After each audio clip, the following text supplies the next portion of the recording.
لیکن فرمایا گیا انسان کے چہرے کو اللہ نے اپنے دست قدرت سے بنایا، اسی لیے چہرے کو عیب مت لگاؤ کسی، یہ اللہ کی تخلیق ہے، اللہ کی تخلیق ہے۔ تم گالیاں دینے میں ایسے ہی کہہ دیتے ہو کہ ٹیڑھے چہرے والا، ہاں، نکٹا، کنکٹا، یہ سب الفاظ ایسے ہیں جو اللہ کی تخلیق کو تم گالی دے رہے ہو۔ چہرے کو عیب لگانا اللہ کو ہرگز پسند نہیں، اللہ کی تخلیق ہے۔ اور یہ مختلف جو رنگوں کے لوگ پیدا ہوئے یہ مٹی کی وجہ سے ہے، زمین کی مٹی کہیں کی لال ہے، کہیں کی کالی ہے، کہیں کی پیلی ہے، کہیں کی سفید ہے۔ تو جس کے خمیر میں یعنی جس طرح کی مٹی زیادہ اثر کر گئی وہ رنگ وہ لے کر کے آتا ہے۔ انسانوں میں بھی کچھ کالے ہیں، کچھ گورے ہیں، کچھ لال ہیں، کچھ سانولے ہیں، الگ الگ شکلیں ہیں، اور الگ الگ یہ رنگ جو ہیں یہ مٹی کی وجہ سے ہے۔ مٹی کی خاصیت جس پر جیسی ہوگی اس طرح کا وہ رنگ لے آئے گا۔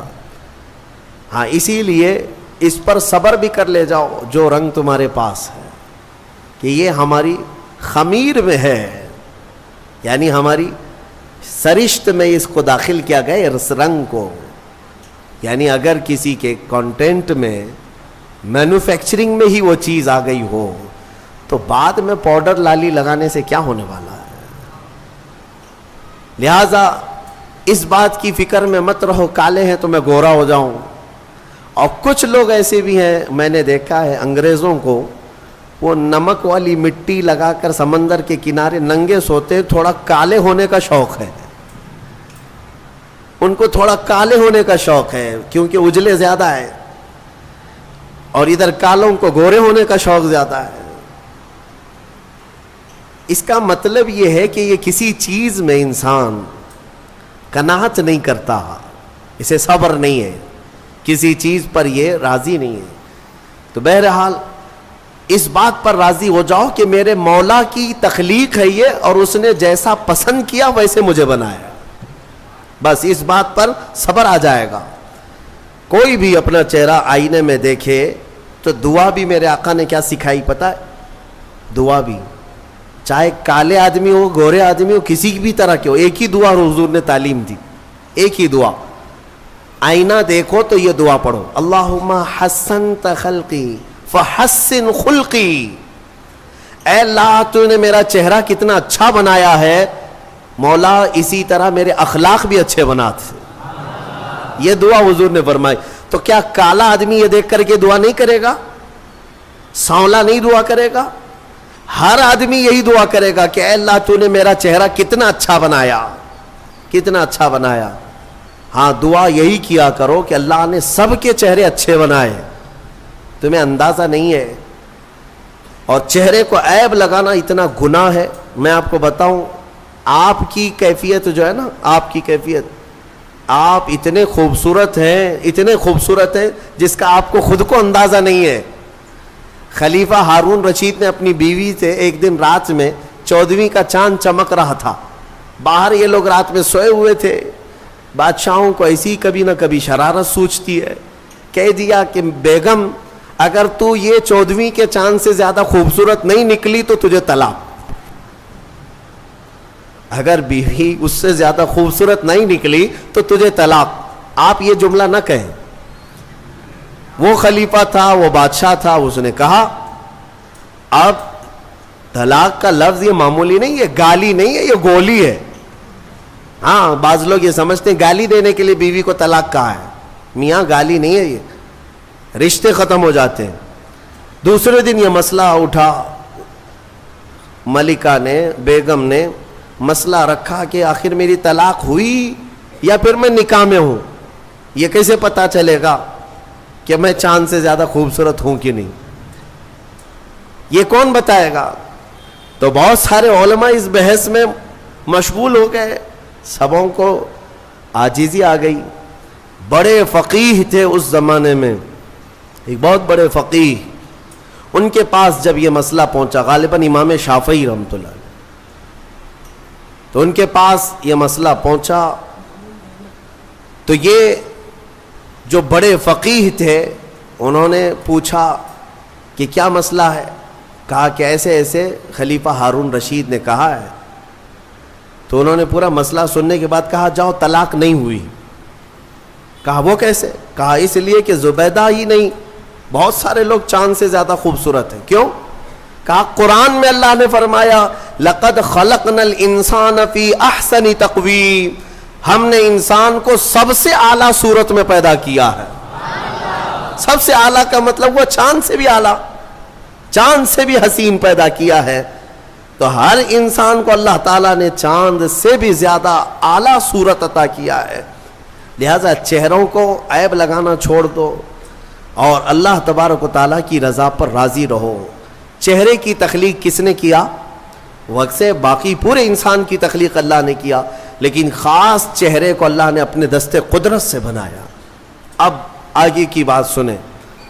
پورا انسان تیار ہوا، اس میں روح پھونکی جانی تھی، اس انسان کو بولتا ہوا چلتا ہوا اور روح والا بنانا تھا. تو فرمایا گیا کہ ان کے پیشانی پر، ان کی ناک سے روح کو ڈالا گیا. روح کیا چیز ہے؟ روح کو دیکھا آپ نے؟ روح کو دیکھا ہے؟ ہاں، اس مسئلے میں تو ساری دنیا آج بھی پریشان ہے. قرآن میں بھی یہ سوال کیا ہے، صحابہ نے آ کر سوال کیا تھا اور اللہ نے جواب بھی دیا.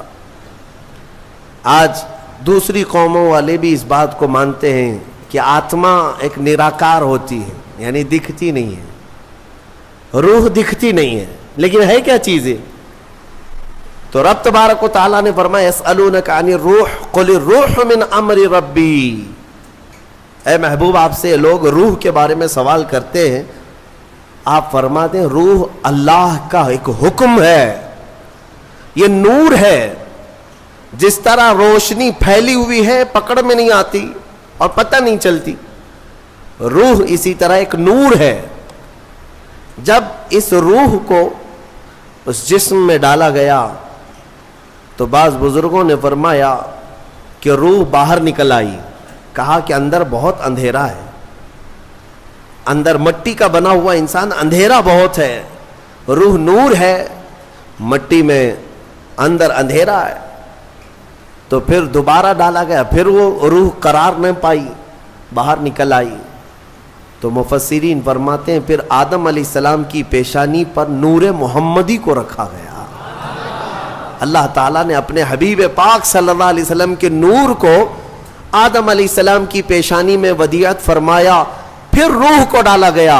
اب روح جا کر جسم میں قرار پائی اور پھر آدم علیہ السلام کو سب سے پہلے ایک چھینک آئی، اور چھینک آتے ہی سب سے پہلے آپ کی زبان سے ایک جملہ نکلا الحمدللہ. یہ انسان کی زبان سے نکلنے والا سب سے پہلا لفظ ہے. کیا ہے؟ الحمد. آج بھی چھینکتے ہیں تو ہم کیا کہتے ہیں؟ یہ آدم علیہ السلام کی زبان سے نکلنے والا پہلا جملہ. لیکن کمال تو دیکھیں، رب تعالیٰ نے اپنا آخری کلام قرآن اپنے حبیب پر اتارا بھی ہے تو اس کی ابتدا بھی کہاں سے فرمایا؟ الحمدللہ رب العالمین. قرآن کی ابتدا کہاں سے ہے؟ الحمدللہ سے ہے. تو انسان کو یہ بتانا ہے کہ اے بندے، تیری جو اصل ابتدا ہے وہ الحمدللہ سے ہے، جہاں قرآن ابتدا کر رہا ہے، اور قرآن کے ساتھ رہے گا تو حقیقی زندگی پائے گا. اب آدم علیہ السلام جب بیدار ہوئے تو اب سنیے اللہ تعالیٰ نے کیا کیا. رب تبارک و تعالیٰ ان کے سامنے دنیا کی ساری چیزوں کو پیش کیا، جو جو ہونے والی تھی یا جو کچھ بھی، سب کے نام سکھا دیے. وعلم آدم الاسماء کلہا، سب چیزوں کے نام آدم علیہ السلام کو سکھا دیے.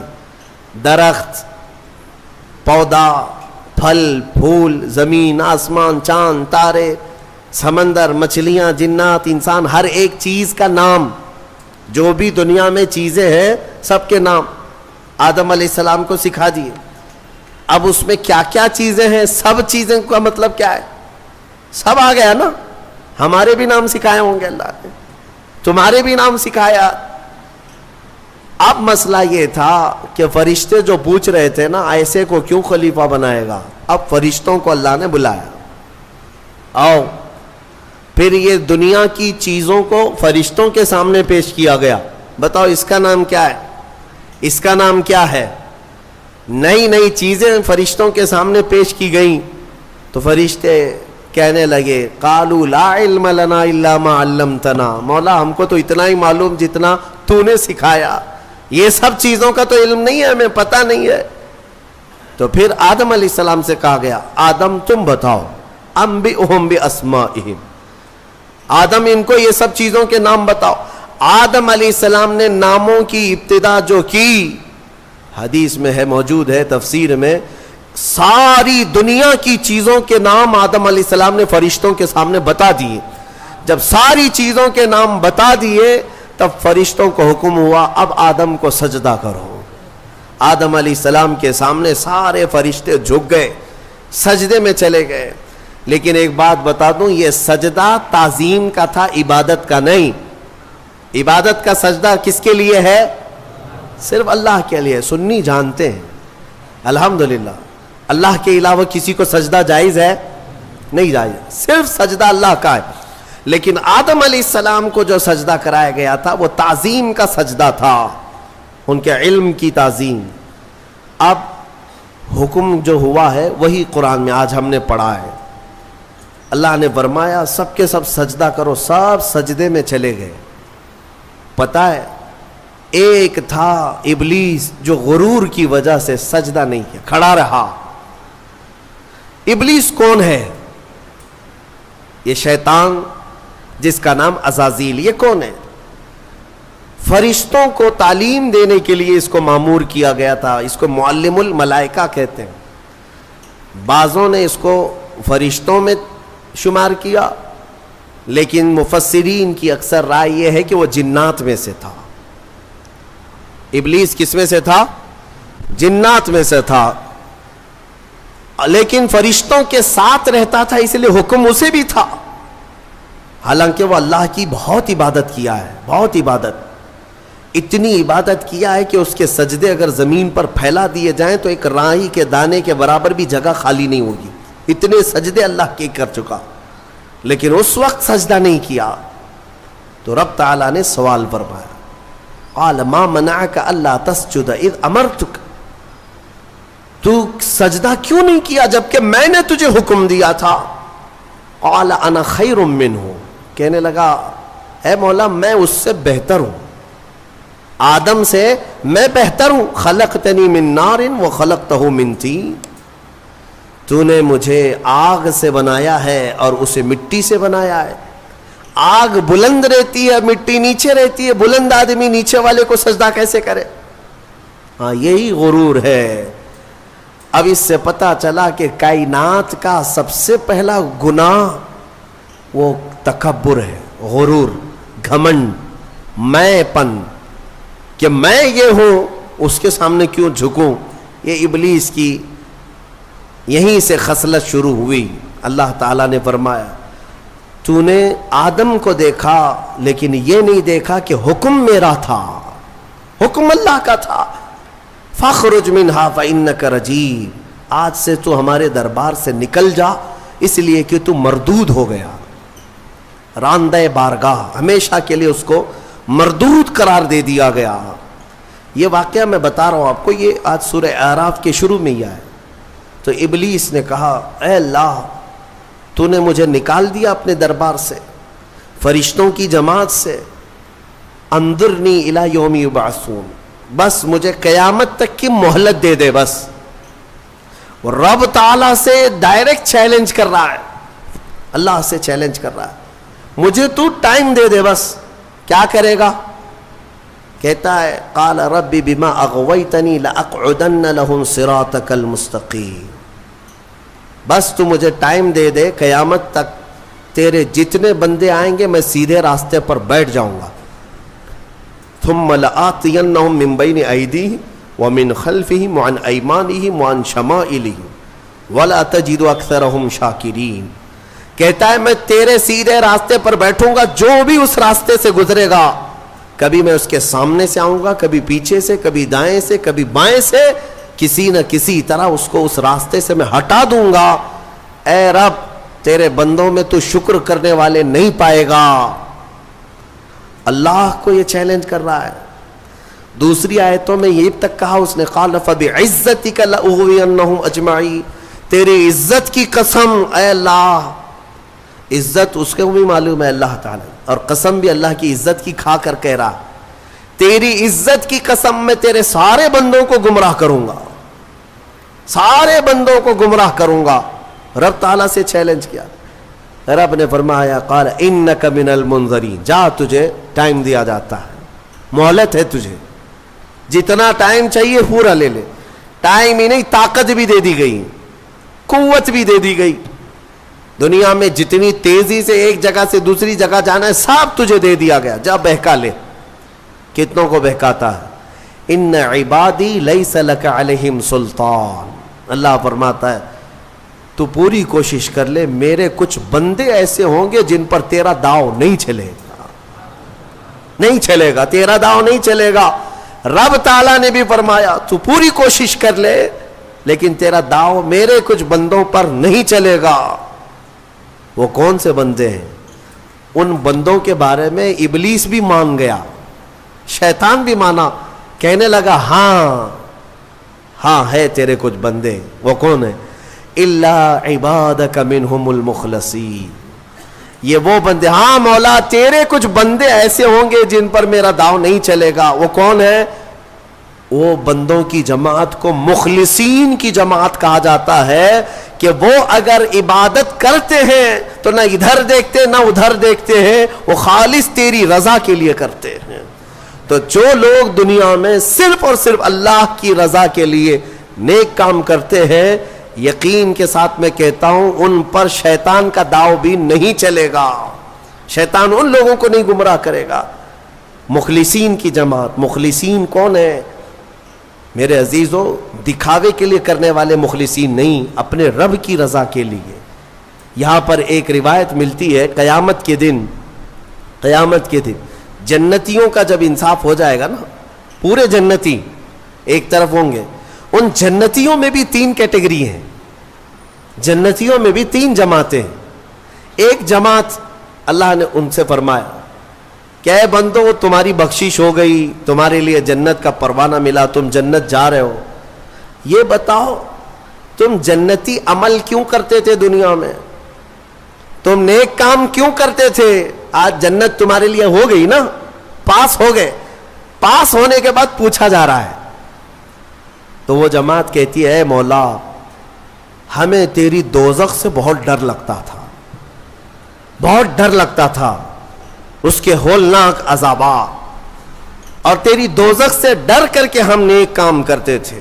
اللہ فرماتا ہے ٹھیک ہے میں تم سے راضی ہو گیا, تم جنت میں جاؤ. دوسری جماعت, ان سے پوچھا جائے گا تم کیوں کرتے تھے؟ یہ سیکنڈ کیٹیگری ہے جنتیوں کی. تم کیوں نیک کام کرتے تھے؟ تم بھی پاس ہو گئے. وہ کہیں گے مولا قرآن میں اور حدیث میں تیرے رسول سے ہم نے جنت کی اتنی نعمتوں کا ذکر سنا تھا, وہاں کے محلات, وہاں کی خوشبوئیں, وہاں کی حوریں, وہاں کے غلمان, تو شوق تھا کہ جنت میں جائیں, اس لیے نیک کام کرتے تھے. تیری جنت کی خواہش نے ہم سے نیک کام کروائے. رب تعالیٰ فرماتا ہے جاؤ تم سے راضی اور تمہارے لیے جنت ہے, چلے جاؤ. تیسری ایک جماعت ہوگی جنتیوں کی, یہ لاسٹ کیٹیگری ہے. ان سے پوچھا جائے گا میاں آپ بھی پاس ہو گئے, جنت میں جا رہے ہو نیکیوں کی وجہ سے, تم کیوں نیکیاں کرتے تھے؟ وہ کہیں گے کہ مولا ہم نہ جنت کے لیے کرتے تھے نہ دوزخ کے لیے, ہم تو خالص تیری رضا کے لیے کرتے تھے, تو راضی ہو جا, بس ہمارا مقصد اتنا تھا. تو رب تعالیٰ فرمائے گا جاؤ میں تم سے راضی ہو گیا اور جنت میں جاؤ. وہ جماعت کھڑی ہو جائے گی, نہیں نہیں نہیں جنت میں نہیں جانا ہے. اگر جنت میں جائیں گے تو پھر بدلہ ہو جائے گا, معاوضے کے طور پر ہو جائے گا. پھر ہم کو اندر جانے کے بعد دوسرے لوگ تانا ماریں گے تم بھی جنت کے لیے کرتے تھے, وہاں بولے کچھ اور ہو, ہم نہیں جائیں گے جنت میں. رب تعالیٰ پھر دوبارہ فرمائے گا کہ اے مومنوں میں تم سب سے راضی ہوں, تم میری رضا کے لیے کر رہے تھے, میں راضی ہوا, جاؤ جنت میں. وہ کہیں گے مولا نہیں جنت میں جائیں گے تو پھر یہ مسئلہ آ جائے گا کہ تم جنت کے لیے کیا کرتے تھے، ہم تو تیری رضا کے لیے کرتے تھے. یہاں تک کہ روایت میں فرمایا گیا فرشتوں کو حکم ہوگا کہ ان کو بیڑیاں پہنا اور کھینچ کے جنت میں لے جاؤ. یہ مخلصین کی جماعت تھی. یہ لالچ میں عبادت نہیں کیے اور نہ ہی ڈر کر کے کیے، یہ خالص اللہ کی رضا کے لیے. اور اسی جماعت کے بارے میں شیطان بھی کہتا ہے ان پر میرا داؤ نہیں چل سکے گا، ان پر میرا حربہ نہیں چل سکے گا. اسی لیے میں مومنوں سے گزارش یہ کرتا ہوں کہ اعمال میں اخلاص پیدا کرو. اخلاص صرف اور صرف اللہ کے لیے، نہ کسی کو ڈر کر، نہ کسی کے لیے. عبادتیں نہیں، اللہ کے لیے. تم اپنی آخرت کو سوچو. میں